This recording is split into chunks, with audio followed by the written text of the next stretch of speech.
आज हम बात करते हैं पैरावैद्युत माध्यम में भरा संधारित्र एवं विद्युतीय प्रवृत्ति यानी कि capacitor filled with dielectric and electrical susceptibility.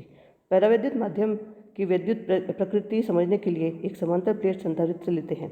संधारित्र की प्लेटों को एक बैटरी से जोड़ते हैं, जिससे माना कि प्लेट ए पर सिग्मा फ्री आवेश घनत्व का धन आवेश तथा प्लेट बी पर समान परिमाण का ऋण आवेश सिग्मा फ्री उत्पन्न हो जाता है। चालक प्लेटों में स्वतंत्र गति करने वाले इन कारणों के आवेश से को मुक्त आवेश भी कहते हैं। यदि प्लेट के माध्यम पैरावैद्युत माध्यम नहीं है तो दोनों प्लेटों के मध्य ए से बी की ओर विद्युत क्षेत्र की तीव्रता होती है sigma free divide by epsilon zero. यहाँ एप्सिलॉन जीरो निर्वात की विद्युतशीलता है। अब हम बात करते हैं विद्युत ध्रुवण या इलेक्ट्रिकल पोलराइजेशन क्या होता है। जब आवेशित समांतर प्लेट संधारित्र की प्लेटों के मध्य किसी पैरावैद्युत की पट्टिका रखते हैं और पैरावैद्युत पट्टिका में यदि अध्रुवीय अणु है तो प्रेरित ध्रुवीय अणु उत्पन्न हो जाते हैं। यदि ध्रुवीय अणु है तो स्थायी ध्रुवीय अणु लगाए गए विद्युत क्षेत्र की दिशा में सुरेखित अलाइंड हो जाते हैं। इस क्रिया को पैरावैद्युत ध्रुवण या डाइलेक्ट्रिक पोलराइजेशन भी कहते हैं। पैरावैद्युत के अंदर अणुओं में प्रेरित द्विध्रुवों के आसन्न सिरों एडजेसेंट एंड्स के आवेश एक दूसरे के प्रभाव को निष्फल कर देते हैं, परंतु पैरावैद्युत पट्टिका के पृष्ठ के द्विध्रुवों के सिरों का आवेश निष्फल नहीं होता है।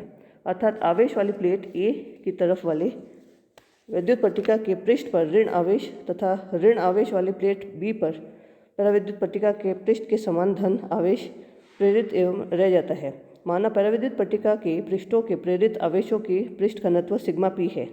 अब हम पैरावैद्युत की एक पट्टिका का विचार करते हैं जिसका अनुप्रस्थ काट डी ए और लंबाई संधारित्र की प्लेटों के मध्य दूरी डी के बराबर है। क्योंकि पट्टिका के सिरों पर आवेश का मात्रा सिग्मा पी डी ए तथा माइनस सिग्मा पी डी ए है, तो पैरावैद्युत की इस पट्टिका का प्रभाव द्विध्रुवीय आघूर्ण होगा D P is equal to sigma P D A into D. पट्टिका के एकांक आयतन में प्रेरित द्विध्रुव आघूर्ण को इसके ध्रुवण P पोलराइजेशन से व्यक्त किया जाता है। इसलिए ध्रुवण P इज इक्वल टू प्रेरित द्विध्रुवण आघूर्ण डिवाइड बाई आयतन, ये हो जाएगा sigma P D A into D divide by D A into D, that is sigma P.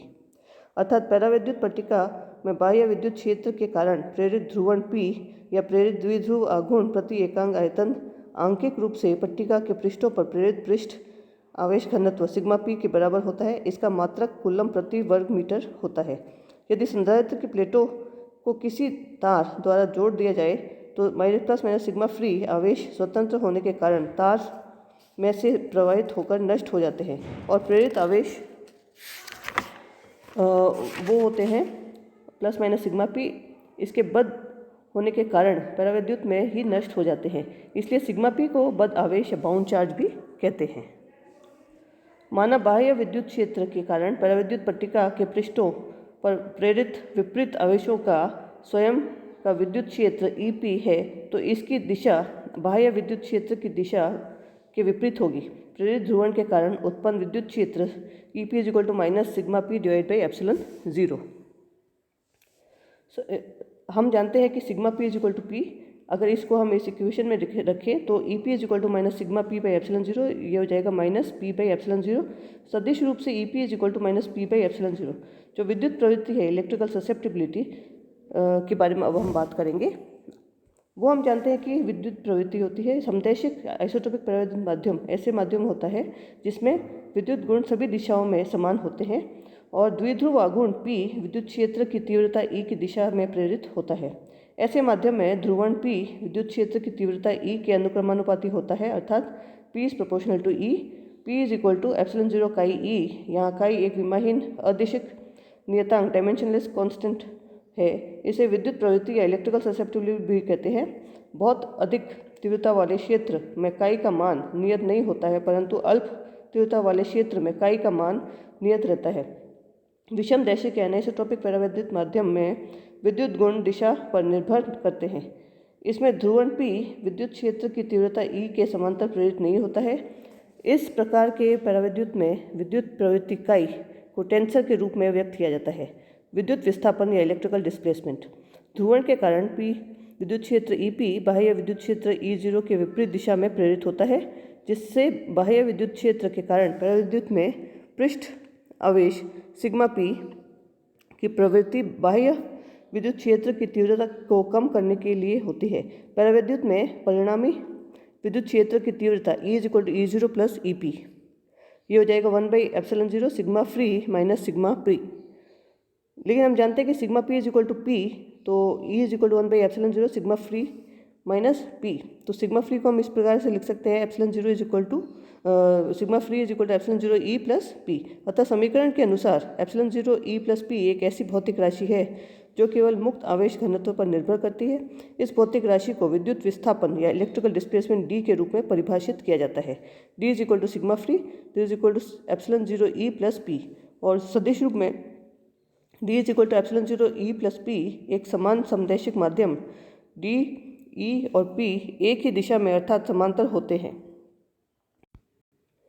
अपेक्षिक विद्युतशीलता या परावैद्युत की परिभाषा से माध्यम की विद्युतशीलता एप्सिलॉन डिवाइड बाय निर्वात में विद्युतशीलता ε0 हो जाएगा निर्वात में विद्युत क्षेत्र E0 डिवाइड बाय माध्यम में विद्युत क्षेत्र E। D = सिग्मा फ्री, इसको हम लिख सकते हैं ε0 E0, ये हो जाएगा एप्सिलॉन E के बराबर। और अतः विद्युत विस्थापन D एक ऐसी भौतिक राशि है जो माध्यम पर निर्भर नहीं करती है और प्रत्येक माध्यम के लिए समान होती है। D = एप्सिलॉन E, इसको हम ऐसे ε0 E + P के बराबर भी लिख सकते हैं। तो P को हम लिख सकते हैं P = ε0 माइनस प्लस E, तो मतलब कि एप्सिलॉन माइनस ε0 E, तो इसको हम लिख सकते हैं ε0 × εr-1 × E। तो हम एप्सिलॉन E को ऐसे लिख सकते हैं जो कि ε0 E है, ε0 काई E, तो एप्सिलॉन = ε0 1 + काई। लेकिन अपेक्षिक विद्युतशीलता हम जानते हैं कि εr = ε0, तो हम समीकरण से εr = 1 + काई के बराबर लिख सकते हैं।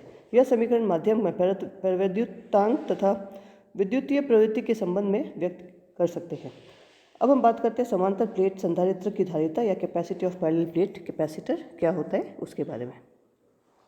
संधारित्र की धारिता जब प्लेटों के मध्य संपूर्ण रूप से परावैद्युत माध्यम भरा हो, तो माना कि संधारित्र की प्लेटों का क्षेत्रफल A तथा इनके बीच की दूरी D है, अतः प्लेटों के मध्य रखे परावैद्युत पदार्थ की मोटाई D भी D होगी। यदि प्लेटों पर आवेश +Q और -Q दोनों क्रमशः है, तो परावैद्युत माध्यम में विद्युत क्षेत्र की तीव्रता E = sigma free divide by epsilon, यहाँ आवेश पृष्ठ घनत्व सिग्मा फ्री = Q/E। तो जैसे कि हमने इस चित्र में दर्शाया है, E = Q/A एप्सिलॉन। यदि परावैद्युत माध्यम में परावैद्युतांक एप्सिलॉन r है, तो एप्सिलॉन = ε0 एप्सिलॉन r, तो E = Q divide by A epsilon 0 ER। प्लेटों के मध्य विभव अंतर तो हो जाएगा phi = E × D, ये हो जाएगा QD divide by A epsilon 0 epsilon r। संधारित्र की धारिता CK = Q/phi, this is equal to ε0 ER A divide by D, ये हो जाएगा एप्सिलॉन r C। जब प्लेटों के मध्य परावैद्युत माध्यम नहीं होता है अर्थात मुक्ताकाश होता है, तब संधारित्र की धारिता C है, अर्थात C = ε0 E divide by D। दूसरा केस है जब संधारित्र की धारिता जब प्लेटों के मध्य आंशिक रूप से परावैद्युत पदार्थ रखा गया हो, तो उस केस में माना संधारित्र की प्लेटों के मध्य परावैद्युत पदार्थ T मोटाई की एक पट्टिका रखी है जिसकी परावैद्युतांक एप्सिलॉन r है। चित्र में जैसे हमने दिखाया है, यह स्पष्ट होता है कि प्लेटों के मध्य वायु की मोटाई D - T तथा परावैद्युत माध्यम की मोटाई T होगी।